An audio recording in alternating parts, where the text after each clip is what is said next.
లోక్సభ ఎన్నికల ఫలితాలు వచ్చాయి. ఎన్డీఏ కూటమికి 293 సీట్లు, ఇండియా కూటమికి 233 సీట్లు గెలిచింది. బీజేపీ స్వల్ప ఆధిక్యంతో మ్యాజిక్ ఫిగర్ దాటింది. మూడోసారి ప్రభుత్వాన్ని ఏర్పాటు చేసేందుకు సన్నాహాలు ప్రారంభించింది. ఇక మరోవైపు ఇండియా కూటమి కూడా ప్రభుత్వాన్ని ఏర్పాటు చేసే అవకాశాలు ఉన్నాయని అంటోంది.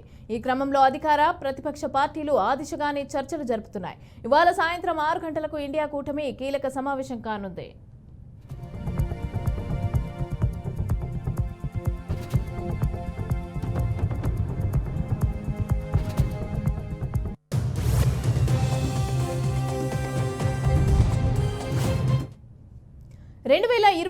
లోక్సభ ఎన్నికల్లో ఫలితాల తర్వాత కేంద్రంలో ఏ పార్టీ ప్రభుత్వాన్ని ఏర్పాటు చేస్తుంది అనే దానిపైన సర్వత్రా చర్చనీయాంశంగా మారింది. 293 సీట్లు గెలుచుకున్న ఎన్డీఏ మ్యాజిక్ ఫిగర్ దాటినప్పటికీ ప్రభుత్వం ఏర్పాటు చేసేందుకు బీహార్ సీఎం నితీష్ కుమార్ అలాగే టీడీపీ నేత చంద్రబాబు నాయుడు మద్దతు కీలకమైంది.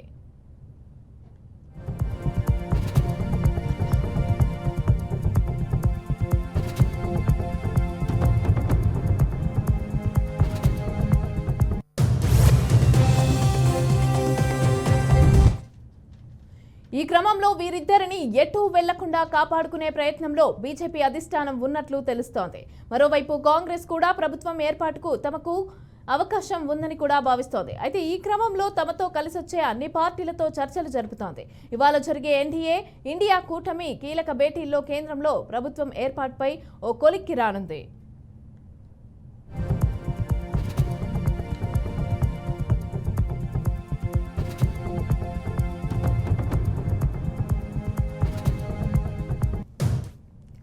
కేంద్రంలో ప్రభుత్వ ఏర్పాటు కోసం మాజీ భాగస్వామ్య పక్షాలైనటువంటి టీడీపీ, జేడీయూను సంప్రదించే అంశంపైన పార్టీ అధ్యక్షులు మల్లికార్జున ఖర్గే నివాసంలో ఇవాళ జరిగే ఇండియా కూటమి సమావేశంలో నిర్ణయం తీసుకుంటామని కాంగ్రెస్ అగ్రనేత రాహుల్ గాంధీ తెలిపారు. ఈ భేటీకి శరద్ పవార్, మమతా బెనర్జీ, ఎంకే స్టాలిన్, చంపాయి సోరెన్, అలాగే ఉద్ధవ్ ఠాక్రే, అఖిలేష్ యాదవ్, సీతారాం ఏచూరి, డి రాజా తదితర ప్రతిపక్ష నేతలు హాజరు కానున్నారు.